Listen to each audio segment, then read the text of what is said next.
Dracula और भेड़िए की कहानी पार्ट 4। अर्जुन, नीरज और साक्षी ने ड्रैकुला और उसके भेड़िए को हराया और महल से बाहर निकलने के बाद वे महसूस कर रहे थे कि अब वे सुरक्षित थे।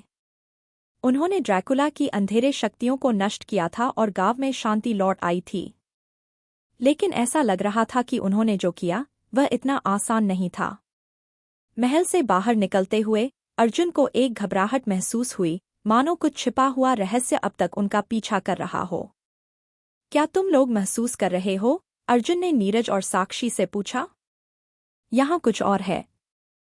हमें लगता है कि हम सिर्फ एक द्वार खोले हैं, न कि पूरी समस्या का समाधान किया है। क्या तुम कह रहे हो कि ड्रैकुला की शक्तियाँ पूरी तरह से समाप्त नहीं हुई हैं? साक्षी ने आशंका व्यक्त की। मुझे नहीं लगता कि ड्रैकुला और भेड़िए की आत्माएं इस आयाम से पूरी तरह से चली गई हैं, अर्जुन ने गंभीर स्वर में कहा। कुछ और है जो अभी तक हमारी नजरों से बचा है। तभी अचानक महल के भीतर से एक तेज आवाज आई, जैसे कोई दरवाजा जोर से बंद हुआ हो।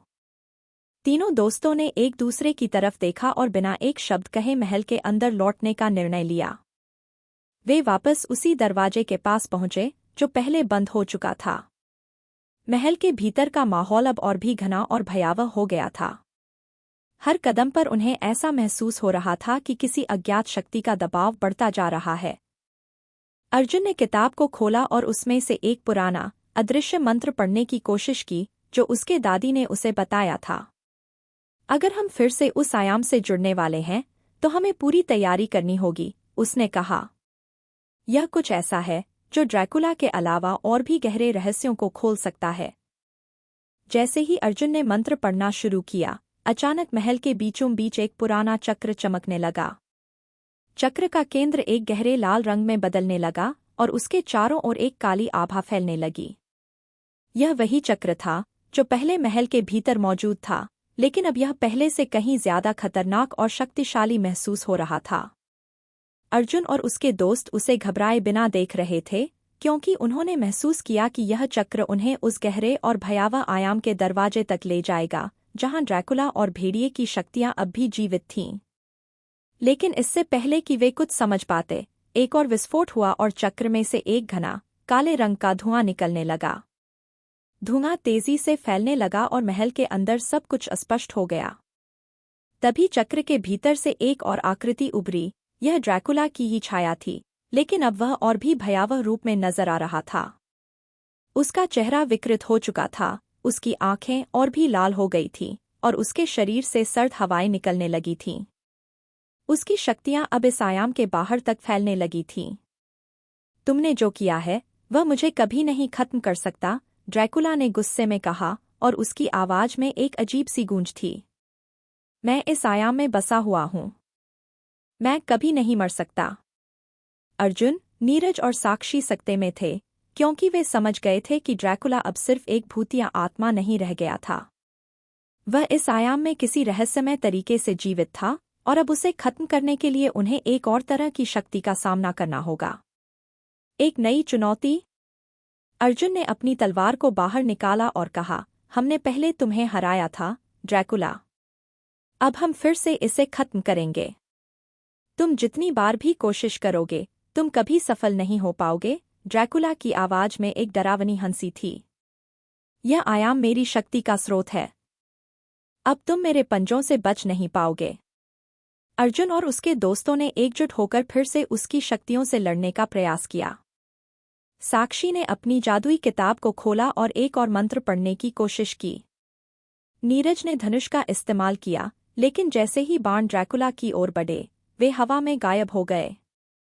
ड्रैकुला ने अपनी काले रंग की शक्तियों से उन्हें नष्ट कर दिया। अर्जुन को समझ में आ गया कि अब उन्हें ड्रैकुला की शक्तियों का मुकाबला करने के लिए कुछ अलग करना होगा। वह याद करने की कोशिश कर रहा था कि क्या उसकी दादी ने उसे कभी कुछ और बताया था जो इस प्रकार के संकट में काम आ सकता था। तभी उसे याद आया, उसकी दादी ने उसे एक प्राचीन वस्तु के बारे में बताया था जो किसी भी शैतान को हराने की शक्ति रखती थी, पवित्र क्रिस्टल। अर्जुन ने कहा, हमें वह पवित्र क्रिस्टल ढूंढना होगा। यह वही चीज हो सकती है जो ड्रैकुला की शक्तियों को नष्ट कर सकती है। नीरज और साक्षी ने तुरंत अर्जुन की बात मानी और वे महल के अंदर खोजने लगे। एक पुराने कमरे में उन्होंने पवित्र क्रिस्टल को एक कांच के कक्ष में रखा हुआ पाया। जैसे ही उन्होंने उसे उठाया, क्रिस्टल से एक तेज चमक निकली और महल में एक तेज लहर दौड़ी। ड्रैकुला चिल्लाया, नहीं, यह तुम क्या कर रहे हो? अर्जुन ने क्रिस्टल को कड़ा हाथ में पकड़ा और कहा, अब तुम्हारा समय खत्म हुआ, ड्रैकुला। तुम अब इस दुनिया में नहीं रह सकते। अर्जुन ने क्रिस्टल को ऊपर उठाया और जैसे ही उसने उसे ड्रैकुला की ओर फेंका, एक तेज रोशनी से महल भर गया। ड्रैकुला की विकृत आत्मा चीखते हुए अंततः नष्ट हो गई और उसके भेड़िए का रूप भी टूट गया। महल की दीवारों पर अंधेरे की लहरें अब धीरे धीरे गायब हो रही थीं और पूरी जगह में एक शांति का एहसास होने लगा। समाप्ति। ड्रैकुला और भेड़िए को खत्म करने के बाद अर्जुन, नीरज और साक्षी महल से बाहर निकल आए। अब पूरी दुनिया में शांति छा गई थी और वह ठंडा प्रदेश फिर से पहले जैसा शांत और सुरक्षित महसूस हो रहा था। अर्जुन ने गहरी सांस ली और अपने दोस्तों से कहा, हमने उसे अंततः हराया, लेकिन यह यात्रा हमें हमेशा याद रहेगी। तीनों ने एक दूसरे को देखा और फिर से अपनी घर की ओर चल पड़े, यह जानते हुए कि कोई भी शक्ति अगर सही इरादे और साहस के साथ सामना की जाए तो उसे हराया जा सकता है। कहानी का संदेश।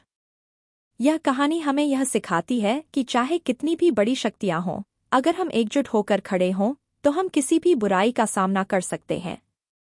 और सबसे महत्वपूर्ण बात, हमें कभी हार नहीं माननी चाहिए, क्योंकि सच्ची शक्ति दिल में होती है।